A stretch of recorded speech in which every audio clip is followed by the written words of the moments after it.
The idea that, in particular, young people are going to be active co-creators of solutions rather than passive recipients of solutions. And how do we expand that, right? While our active citizenship portfolio kind of focuses on urban civic kind of things, as a fundamental principle, it's much wider than that, particularly for India because we're still a young country. And then what does an active, engaged Samaj look like in any sphere?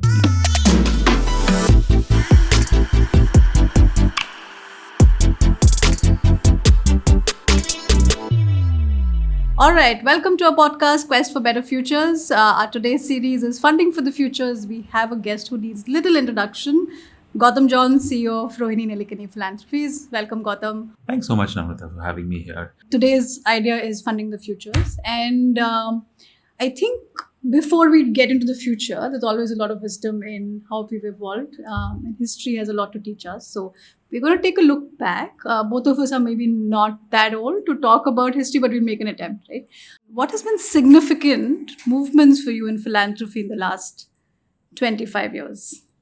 It's a great question. I think 25 years is a period of time we can perhaps speak to. Longer than that would be challenging.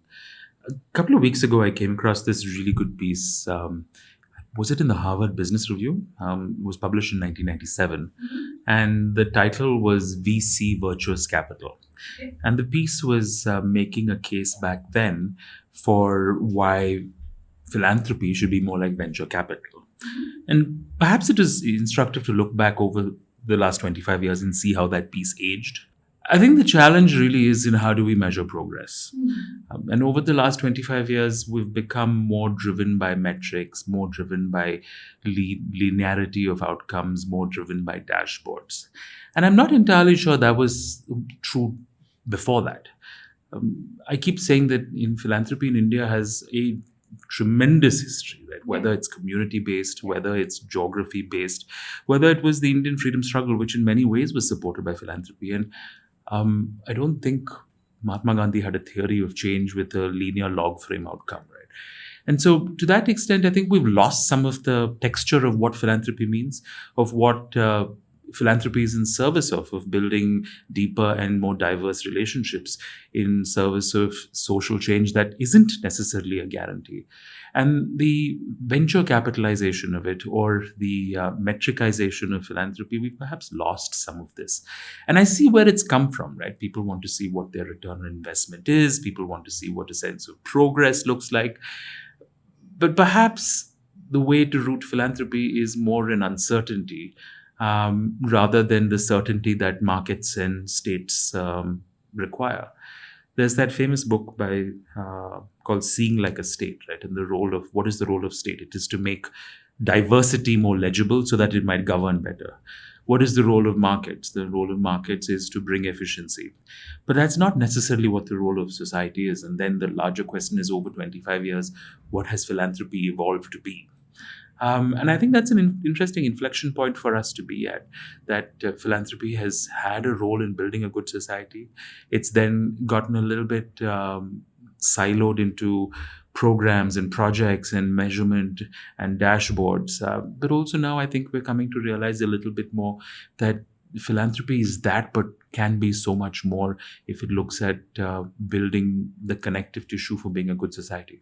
Yeah, and I think I just want to pick on what you said in terms of philanthropy following really the venture capital model. And if you see, if I was to draw a loose parallel between how the startup ecosystem in India has really flourished and what it has done, do you think this idea of innovation, risk-taking, while we have gone heavily on metrics, but do you think we have, as philanthropy, looked at more innovation, looked at more risks coming in? Because we also hear a lot of this idea of return on investment, the idea of exits in a particular time frame. Like you said, if you ask Mahatma Gandhi, give me an exit strategy, he probably didn't have any either, right? But those are the kind of also language and vocabulary that has come in the last 25 years. Do you have a different view on that, or how have you seen it evolve?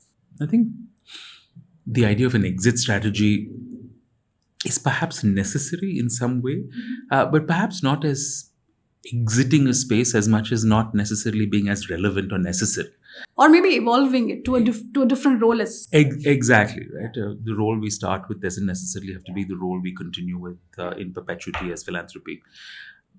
But also, the challenge I have in using the language of markets is that I feel like we've taken some but not the most important parts. The idea of risk, the idea of experimentation, the idea of pivots, the idea of being nimble and responsive, as opposed to the log frame structure, which is I will do A, B will happen, and accumulative of B will be C. And when has the world ever responded, or the universe ever responded to such certainty? The challenge, of course, is I think in the capital ecosystem, particularly the for-profit capital ecosystem, that there's a very clear return on investment, right? I mean, the company is profitable and you exit. We don't have that in the development sector, and looking for that is perhaps a challenge in and of itself. So, to that extent, how do we measure progress? Because ultimately, philanthropic capital is public capital and must be held to account, like for public good. So, what does that look like? And perhaps there's a case to be made that unlike venture capital, where ROI is a singular metric of exits, or valuation for that. valuation, PE ratios, that in our universe, we need to take a little bit more of a rainbow or a spectrum approach. That impact isn't a single thing at a single point in time, but a range of things over a range of time, and that change. My colleague Natasha Joshi wrote a really nice piece on what does impact beyond metrics look like, and to say that in our work there are some things that are going to be countable, and the impact is additive. There are some things where the impact is really not so much additive, but how many people repeat. And then there's a question of when people repeat, do new networks and connections form? And then lastly, do all of that lead to some sort of permanent shift, either in a system or a structure or in a policy? None of these have the same timelines, right? They all have very different timelines. So to that question, can philanthropy be accountable? It must and it should. Does it need to be accountable in the same way markets and states are? Not necessarily.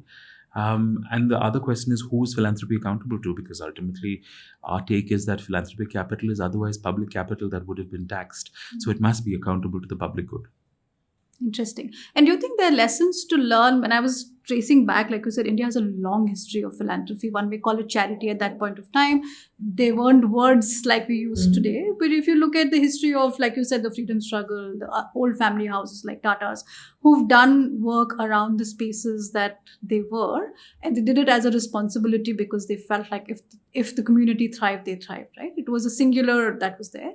And it kind of ended up being the whole community as well. It wasn't a siloed idea of I will give people jobs. It was this idea of what does it take to build a whole community.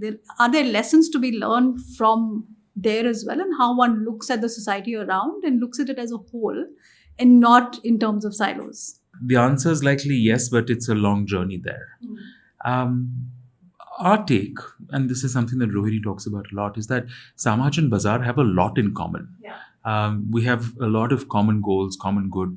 A society built to thrive will make a more active Samaj, will also make a more vibrant ecosystem around the bazaar.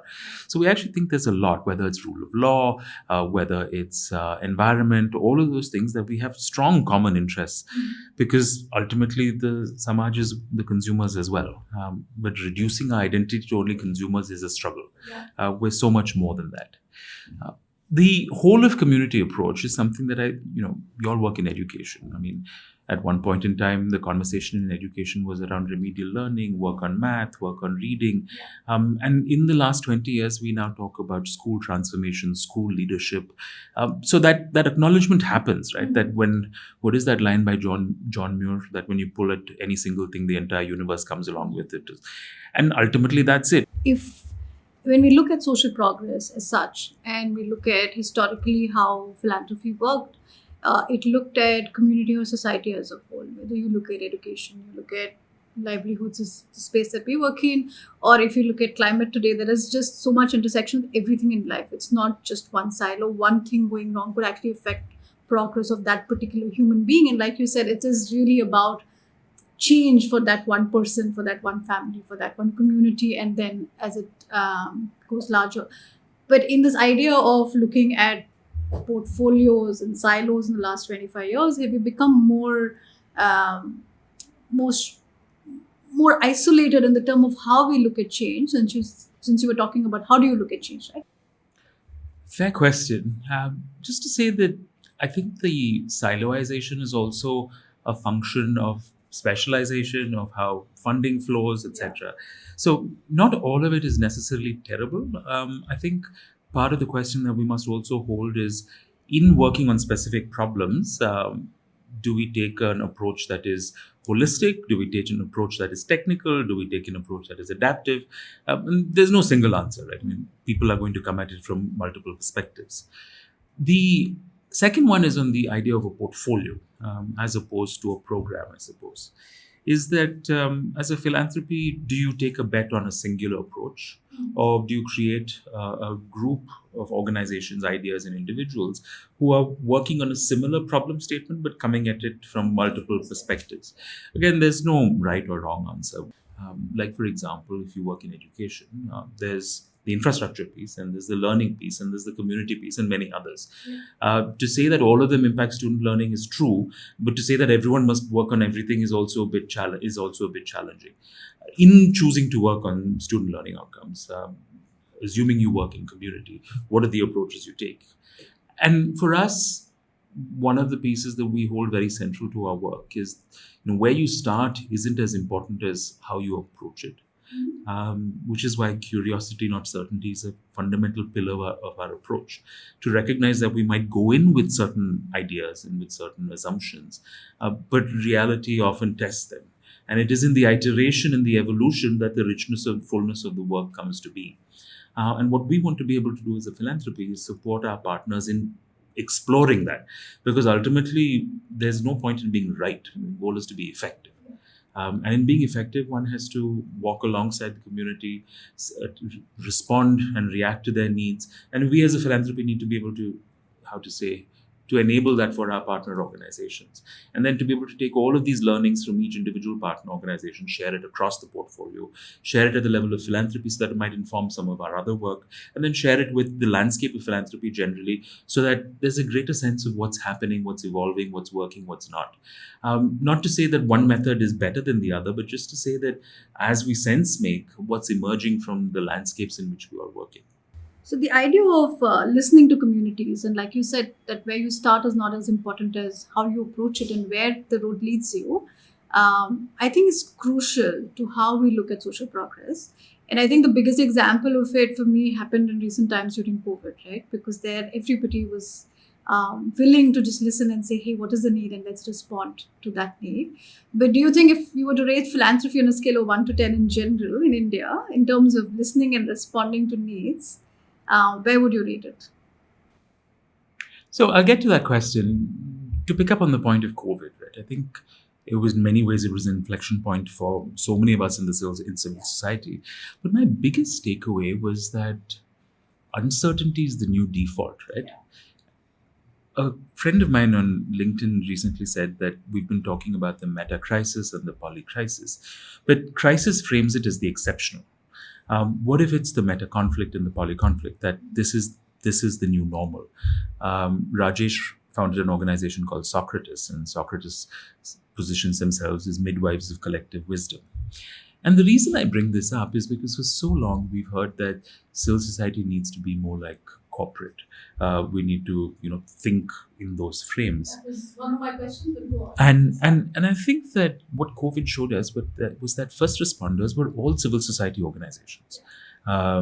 Governments and markets, yes, came in, but the immediate response was by local civil society organizations. And what does that mean for a future where these crises are not the exception but the default? What is the kind of leadership necessary? What is the kind of institutional structures necessary, the institutional architectures necessary for us to be resilient samaj, a resilient community? We talk about resilience, we talk about regeneration as principles, but I think we're now having to see that that's how our default way of being. And civil society organizations and leadership because they're so close to communities they serve.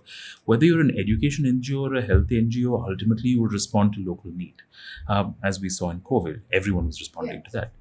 Given the intensity and frequency of climate events, and I think that philanthropy globally in India is beginning to recognize this. There's conversation around what does community-driven change look like. There's conversation around what it takes. These are new conversations in India, and I really appreciate that because I think we're finally beginning to recognize that change is a non-linear process and that supporting change makers in change making cannot then subscribe to a linear process as well. And to internalize it at a philanthropy, it kind of means having to let go of some of the things that we used as very grounding frameworks, right? What is your theory of change? Who are your stakeholders? What is the log frame approach? What are your annual reporting metrics? Because to recognize that in an annual basis, if the ground is going to change, then none of these things are going to work. So, given this new landscape of uncertainty and volatility that we're stepping into, a question that comes up then is who is best placed to lead on this, right? And I think this is a really important moment to acknowledge that the global majority of the global South, we've been dealing with uncertainty as the default for so long. And in a way that we are uniquely positioned to offer leadership on this, not just as civil society organizations, but also as philanthropies. Like, how do we support this kind of work? And in particular, to recognize that civil society organizations and civil society leadership have been at the forefront of this.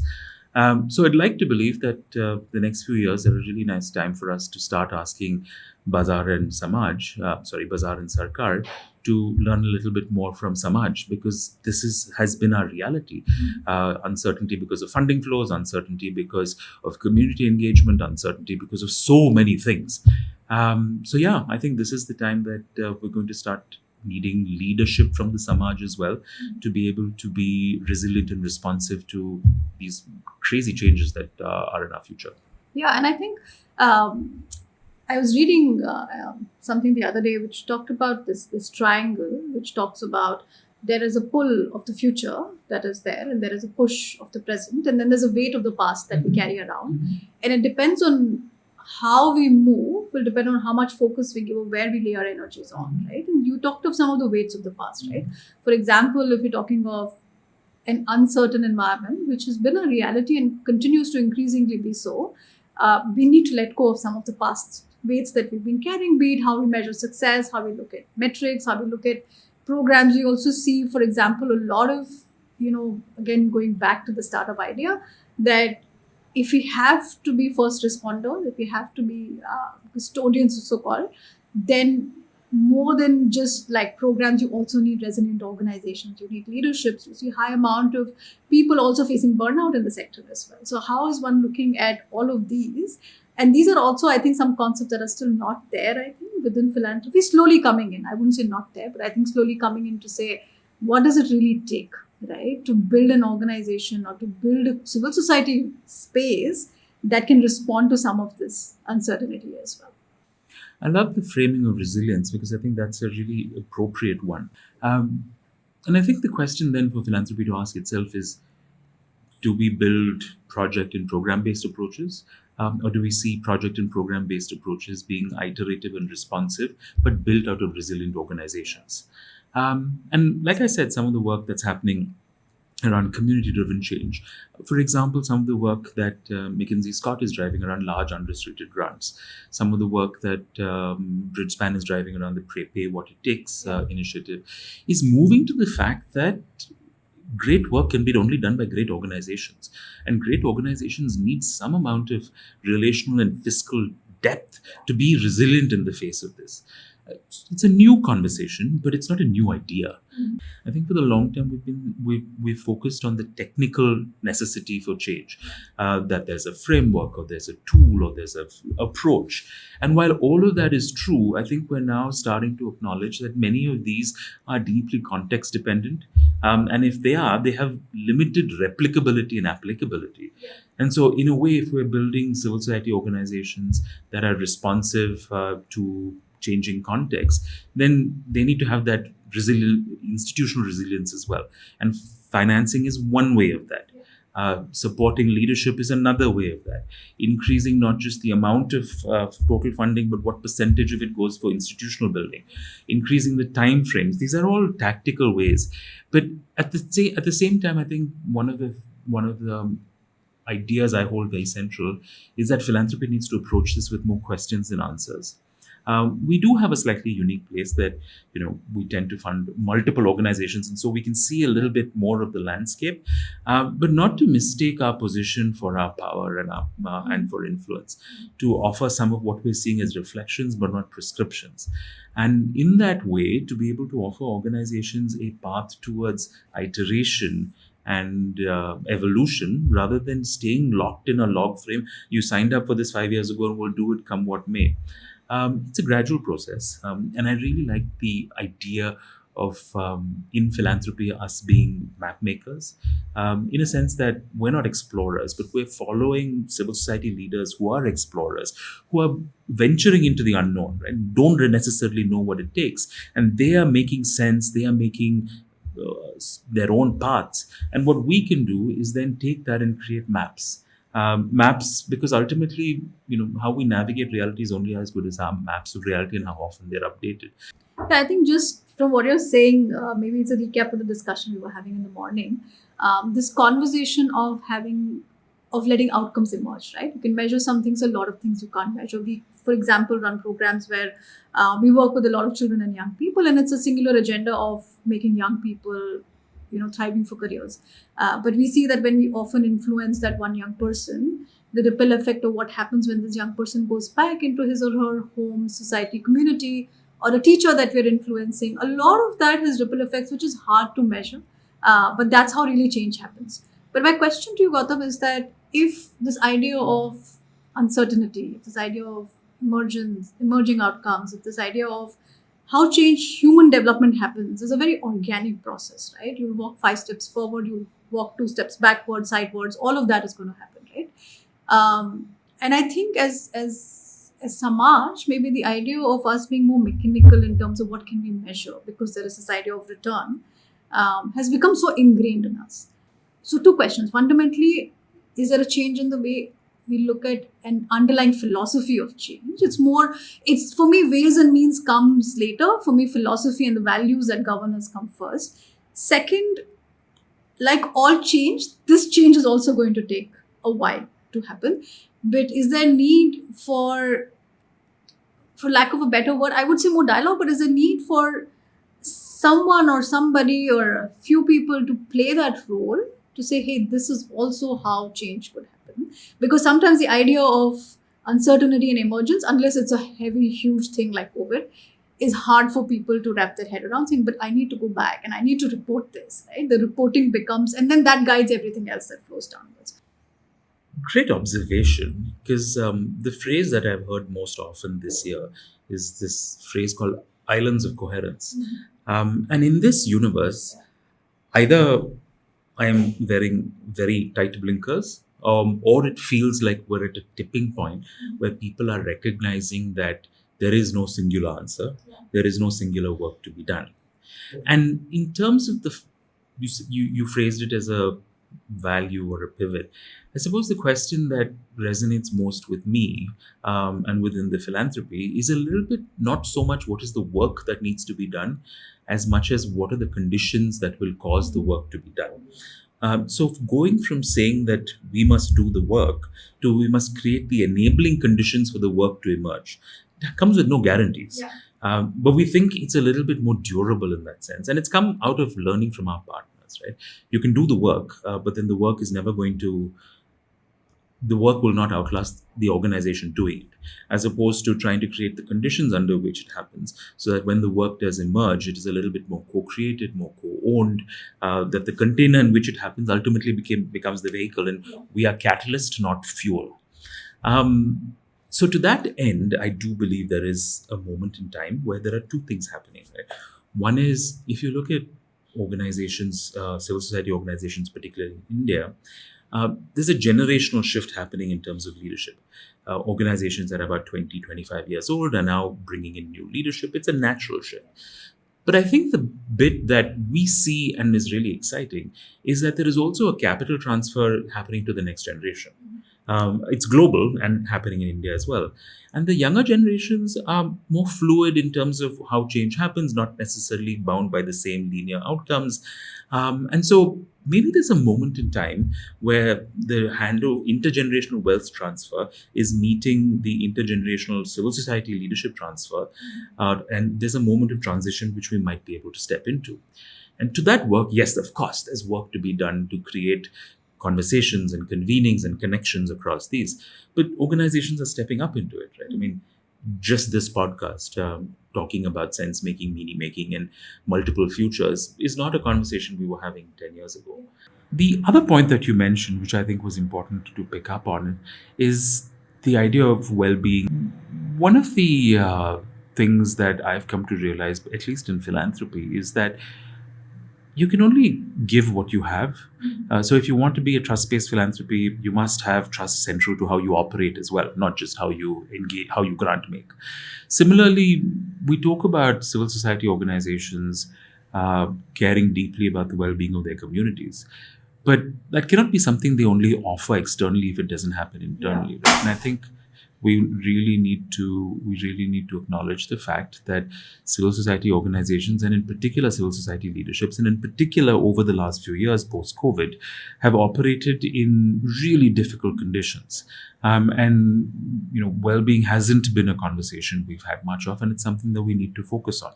I think maybe that's one space that philanthropy can lead a lot more into, just internally, for the organizations you support, to create these spaces for the leadership, for the second line of leadership, to create opportunities for leaders to step back. Do you have an internal sabbatical policy for your team, but also for the organizations you support? There's lots of stuff to do. Yeah, I think that's an important conversation. And when we look at building resilient organizations, I think well-being is a very critical part. We also talk of whole being well-being, right? What does it really look like? But I also realized that civil society operates in such a resource-constrained environment, and one person is typically doing the role of many other people, right? So it's sometimes a luxury to be able to do that. But I think the space, like you said, to be able to step back, to even acknowledge vulnerability and failure.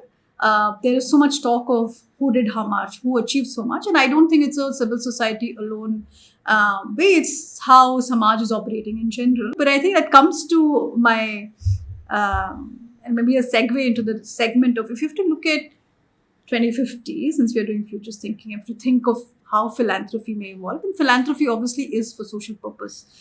So society, the Samaj, Sarkar, Bazaar all need to kind of move together. One singular movement is not enough. I'm wondering if we need, there's a lot of talk, when I read philanthropy reports, I see a lot of who gave, how much, where, for what.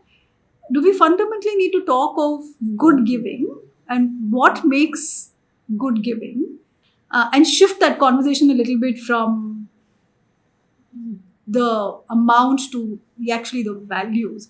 One of the things that I keep thinking about is there is so much that has been done on civil society, due diligence and this and that.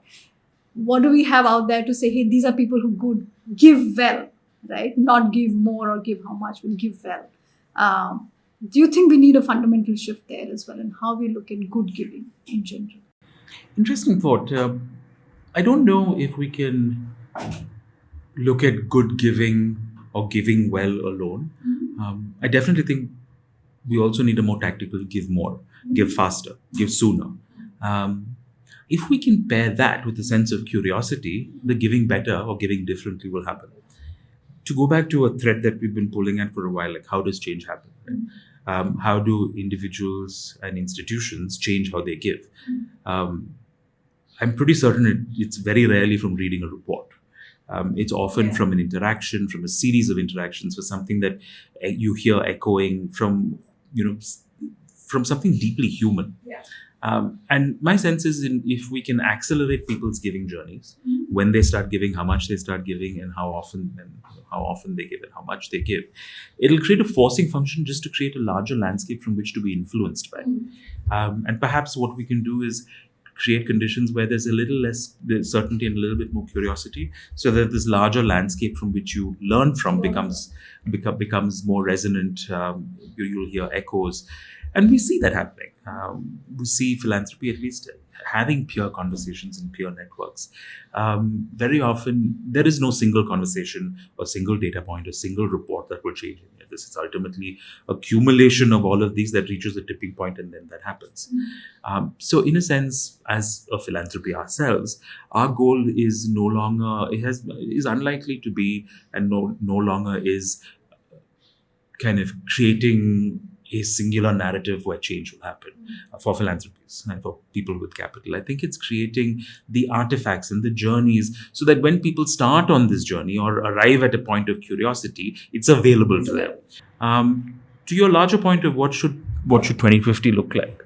I mean, there's no doubt that 2050 is going to look very different from 2025, just as 2025 looks very different from 2020.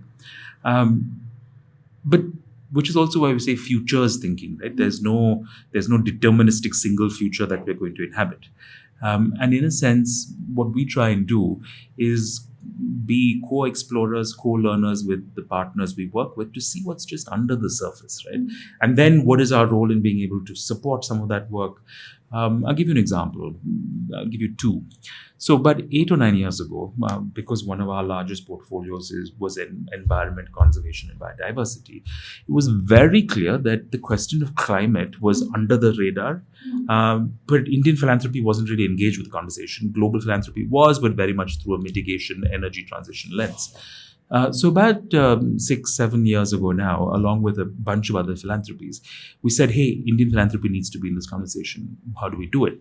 And so something we co-created along with other Indian philanthropies like the Tata Trust, etc., and global philanthropies like MacArthur and Oak and IKEA was the India Climate Collaborative, which has been working a little bit under the radar for the last few years, but now has ultimately become institutional infrastructure. And sometimes that's the role of philanthropy, right? To see what's lurking under. Not to say that we're particularly good at it, but just to say, because they're the examples I know most commonly. Like, we now have a conversation on what's happening with young men and boys across the world, linked with jobs, linked with identity. It's our Layak portfolio is one that we started a decade ago because it was just under. And I suppose making meaning is what we're well suited to do, right? And I think philanthropy should do the things we're good at doing, not the things that civil society can do. Our goal is to fill the gaps, shine light on the darker spaces of the maps. So I think just picking on your point of what's lurking what's under the radar, darker sections of the map, and like, we know that 2050 there are multiple possible futures, so it's impossible today to say here that this is going to happen. But if you look at some of the more driving forces today that are controlling society, be it the rise of more right-wing governments across the world, be it more crackdown on human rights, justice, the division of caste, class, the economic divide, migration crisis, do you think, while you may be doing it as RFP, but do you think as philanthropy we're really being bold enough in tackling, or can philanthropy actually be bold enough to tackle some of these issues which come maybe sometimes in direct conflict with Sarkar? Is it being done, or can it be done? So I actually don't think it's a question of boldness, right? It's a question of, to us, it's a question of what are we suited to do? And in many ways, we see ourselves as being uniquely positioned to amplify the voice and connections of Samaj to build a good society. So we're not anti anything, we're not against anything. Our point is that we support resilient civil society organizations to build a resilient Samaj. And in that, I heard a phrase that makes so much sense in terms of the rise of right-wing governments across the world, is that human beings would rather be uncomfortable than uncertain.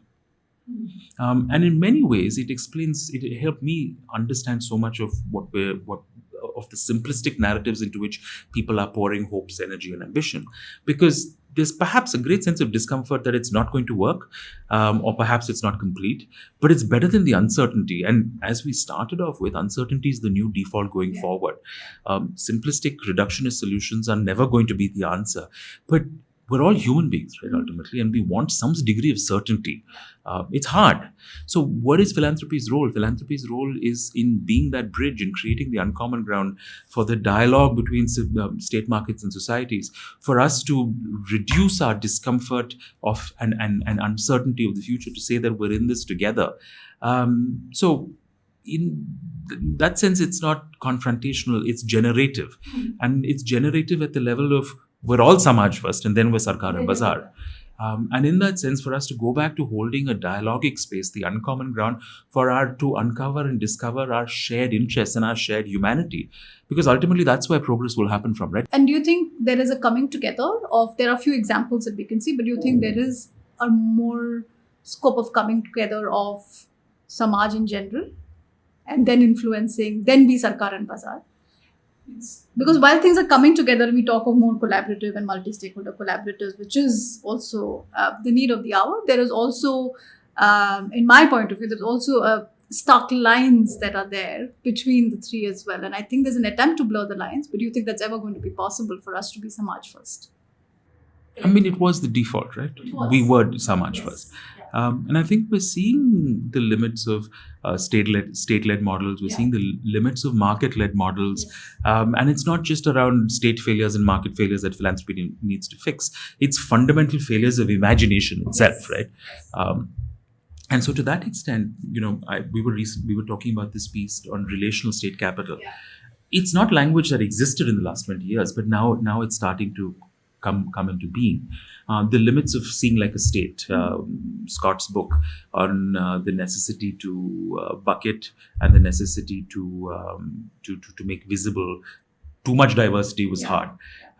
We're now seeing that we can do diversity at scale, right? I mean, I think one of the things that we don't necessarily recognize around some of the technical and technological progress we've made is we often had to have a trade-off between scale and context. That was actually one of my questions. Do you think civil society, because we often get caught in this binaries of context and scale. So if you're scaling, you're not contextual, or your contextualization reduces. So please continue with that thought. So I think one is we now have imaginations which allow for scale and personalization, or scale and diversity to coexist. What does that mean? And what is the role of these sort of technologies in our life? Is it to narrow choices or broaden them? The second one is, do we need to scale the work, or do we need to scale the conditions and the relationships that make the work possible? So that's also an interesting dynamic. And, often to scale, we needed to use technology, and technology ended up becoming reductive rather than generative. But now that we can do stuff, and to acknowledge that technology will always be a tool in service of and never the end in itself, now that we have these pathways to build lightweight digital infrastructure that allows diversity at scale, and we all acknowledge that diversity is resilience.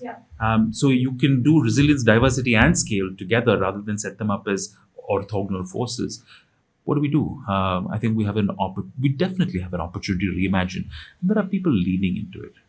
And I think that's interesting because we've also had this dialogue internally. We've been early adopters of technology, but like you said, it's seen an evolution at our end as well. Today, the kind of work that we're doing is a lot more personalization and contextualization, which at the scale we operate would not have been possible humanly or physically. But to recognize the power of what it can do has taken a certain evolution for us as well. But we definitely see that as a huge, it plays a huge role going forward as well. So I think there is a need for, I think even for us as civil society, to embrace some of these newer technologies coming in, new vocabulary that's coming in, for us to collectively shift some of these binaries that we keep operating in. Without a doubt. The world doesn't operate in binaries. It exists in that gray space between black and white, and that's for us to inhabit. The second one is on technology, to recognize what it can do, but also to recognize what it can't do, right? The work that is deeply human-centric and relational, that technology can perhaps accelerate and amplify, but cannot replace, nor should we seek to do the replacement. And the third one is really to recognize that it's an and, not an or. And to that end, I think India is particularly well placed at this intersection of social change, technological change, and value and purpose. I also want to talk about a little bit that we had talked about more community-led philanthropy or giving more power to communities that we work with, I think there has been growing conversations on the idea of power and transferring the power to actually communities and learning from them that you also touched upon. And again, if I look into the future, do you think what are the enabling conditions that you think will need for that to happen? And do you think we can, at some point, we will sit on the table as equals to learn and out of curiosity? Yes, because I've already seen it, right? Like there are some intermediary organizations which have put together pooled funds to support grassroots organizations that have decision-making bodies like the equivalent of investment community, which has grassroots community members and organizations. As I wouldn't have seen that 10 years ago, and I'm like, it's happening now. I also think that we're finally starting to recognize that civil society organizations very often understood the value of supporting and working with community, the idea of supporting them in their own transitions, in their own journeys. Maybe philanthropy slowly is starting to see that our role is to support leadership of civil society organizations in service of that, rather than as a singular program, etc. But to recognize that everything is interconnected gives us a great deal of liberation and freedom, right? To recognize that we don't have to do everything, but perhaps all we can focus on is that individual and the relationship. I recognize that Gandhi never said it, but this idea of be the change you want to see, to me, lands very differently now at 45 than it did at 25. Because I recognize that ultimately change is a fractal pattern that reflects outward, inside out, not outside in. And that all we can do is change the seed conditions for this.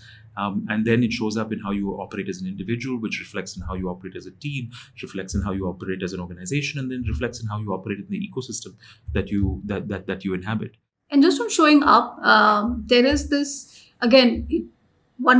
Sometimes it gets a little muddled in my head, right? Because you look at 2015, if you say the pace of uncertainty is so high, the pace of change is so high, right? The need for development is so urgent.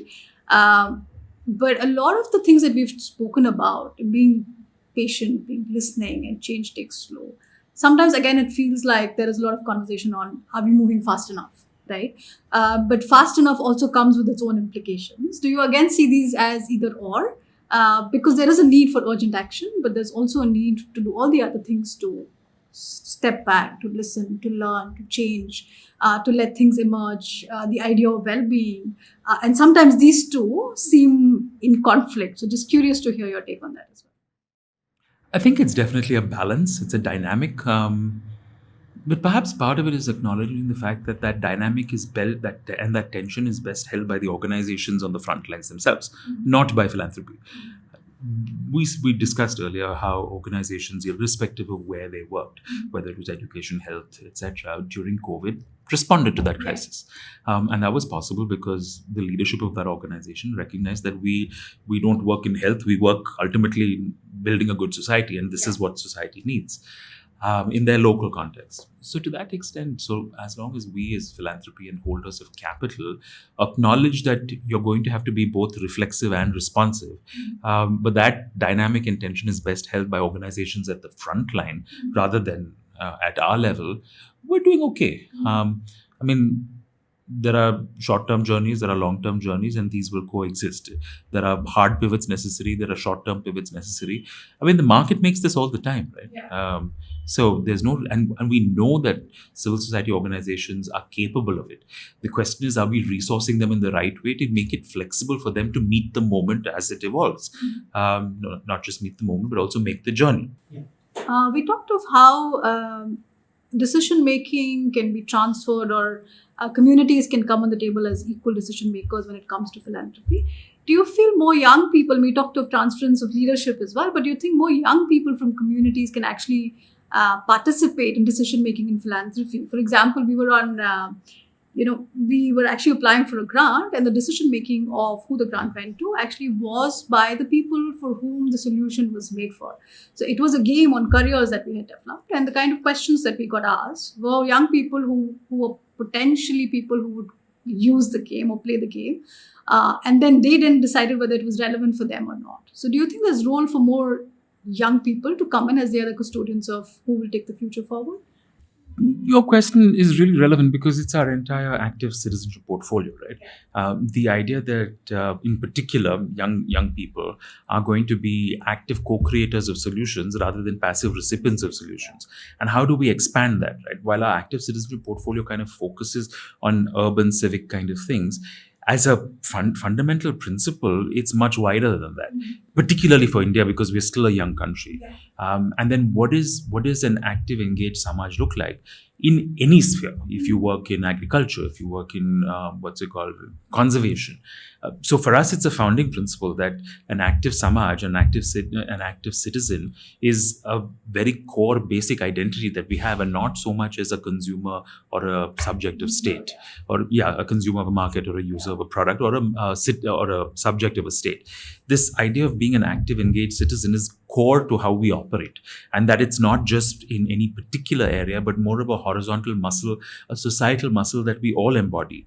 And if we recognize that, then as organizations, civil society organizations, how do we create spaces for this work to be co-created with young people in the community? And then how do we as philanthropies be able to support that process of co-creation and center the voices of young people in this? Yeah, and I think it takes a lot of letting go of our own biases, of our own powers, because I remember when we went to this meeting, we had all these, our data and facts ready, but the questions that young people asked us were not something we were prepared for. And we were trying and explaining, and then we said, hey, but let's take a step back and say, this is what young people need, and hence are we really solving for that problem? So really co-creating it with them, with a lot of letting go that happens from our side of people who sit on these tables as well. Increase the density and diversity of voices at the table is a great way of framing it. And as holders of capital in the next 25 years, do you see your role as more creating the enabling conditions and learning, also not deciding what the enabling conditions are, but really learning from the society? Do you see that as the role largely of that philanthropy would play? That's a role I'd like philanthropy to step into, right? To recognize that the longest journey we will make is from head to heart. And it's the most difficult one. So in some ways, to recognize that while we often lead with the head, it's because we want to be certain, we want to be convinced of what we're doing. But to recognize that the real world doesn't care about your certainty and your conviction. The real world has its own journey. And ultimately to recognize that head heavy is good to start with, but we need to balance it with the heart and balance it at some level with the hand as well. That actually doing work is also important. But just to be careful that the work that capital and philanthropy does as stewards of capital isn't work that civil society can do. We should add unique value that bridges and bonds all of this rather than duplicates or impinges on what civil society can do. We should be bridging and bonding capital. If you look at, again, like take a futures approach, do you think it might also help for philanthropy to take a slightly more futures thinking approach in terms of what is it that's needed for the future, and hence what are the seeds we need to sow today? Or do you think we're also too busy solving problems of today? And like you said, both are needed. At some places we're really responding to emerging needs right now, but sometimes we're also looking at where the future is. How do you think philanthropy is playing a role in these two? Like, what's the balance today? I can't speak to the balance today because I don't know how much of this futures thinking approach is embedded, at least in the universes in which we operate. But I think the recognition that conditions are a good starting point for multiple emergent outcomes is perhaps where we can lean into. And also to recognize that it would be unfair to say that every philanthropy or every steward of impact capital needs to take this approach. Perhaps part of it is also to recognize that within philanthropy, we need some of these containers for philanthropy to be uncertain about its own role. Because at the end of the day, it's not easy, right? That, like you said, that sense of vulnerability, that sense of humility, that sense of failure. And ultimately failures aren't of some moral values. They're failures of ideas and imaginations. And you can then use that as raw material to make new ideas and new imaginations. So perhaps there's also a little bit about where are the containers for these brave conversations within philanthropy itself to make sense of what's emerging across the landscape. What is the new role that philanthropy can step into? What are old things that philanthropy doesn't need to do as much of? So my ask to philanthropy is that as much as we support our partners, what does a relational approach within and across philanthropy look like? Is that conversation of within philanthropy? What is our role? And I think fundamentally, in terms of even shifting some of the vocabularies that we are so used to, I don't know today if there's an alternate vocabulary. So if you don't use log frame, people may struggle to understand what is an alternate. Is there even an alternate? I wrote a piece in Idea called Love, Not Log Frames. But broadly, it's a conversation that has to happen in closed circles before they happen publicly, right? We can support, we can push, we can challenge each other in places that offer space for a brave conversation before we can publicly articulate them. So yes, I do think that it's starting to happen a little bit more in philanthropy, that there are, whether it's an email list or gatherings, etc., where we can be a little bit more reflective, a little bit more honest about what's working, what's not, what is our role, what are we seeing emerge. That's ultimately part of the role that we need to play as stewards as capital as well. I think what I'm taking away, Gautam, from you is more brave conversations to create the futures that we want. I was just going to say that what you articulated is how do we all collectively make visible the invisible. What's visible to you is invisible to me. But ultimately, that relational web is where we do it. And once we see what's bubbling under as visible, then we can start to think about approaches to creating the conditions to work on that. But fundamentally, this relational web is very often invisible. And we need to make it more visible for communities, for civil society organizations, for philanthropy, and then for Samaj Sarkar Bazaar. Yeah, I think it's more hidden for it to become more common in public spaces to be able to speak about it. Quick rapid fire for you, Gautam. I think you already answered, but I'll ask you again. An alternate for log frame. Relational, right? I say love, but love to me is an expression of a relational interest, not necessarily a transactional one. So very much focusing on the relational work, because the relational builds resilience, resilience builds progress, progress is then independent of any single actor. Some of the buzzwords today that you think are overdone and need changing. I think a word that I hear used very often is the word community and the word platform. And I think we tend to use them as mechanistic technical architecture and not so much around relational architecture. A community isn't a set of people on a digital platform. A community is something that you build with investments of care and trust so that you embed relational and resilience in them. Can a platform help? Yes, it can, but it is not the only way to do it. The second one is to understand platforms as being more than just connections of people, right? To understand platforms as being places where we can co-create as well, not just coexist. So those are the two words that I really struggle with. One advice you would give to philanthropists? I mean, curiosity is my biggest one, right? That being curious about why something's working and why something isn't, and being honest about it to yourselves first and then to everyone else, is perhaps the biggest articulation of how change happens. One question that we don't ask but we should ask. Who are you accountable to? And that question is for philanthropists? For everyone. For everyone. Yeah. Because I think ultimately what we're accountable to is part of the biggest driver of our innovation and ambition, and also how we do our work. Is philanthropy funding innovation enough? I think sometimes we focus too much on innovation and not so much on what happens after. Innovation is helpful, but also innovation sometimes can be deeply contextual. Something that's not necessarily widely applicable, but applicable to a community or a geography. So if innovation is people, process and path dependent, then is it the innovation we care about as much as seeing innovation as the emergence of having created the conditions? And so, yeah, innovation to me is an outcome, not a going in measure. On a scale of 1 to 10, do you think philanthropy is funding resilient organizations or building resilient organizations? So I'd give it somewhere around a 6 or a 7, but also to recognize that there are some structural challenges, right? Individuals, private foundations and philanthropies, etc., have a lot more leeway. With CSR, I mean, it's structural, right? Yeah. There's a slow movement on CSR being able to do things over 3 years rather than 1 year. So that is also an evolution. And to recognize that some of it is structural, not necessarily of intention alone. One advice you would give to civil society?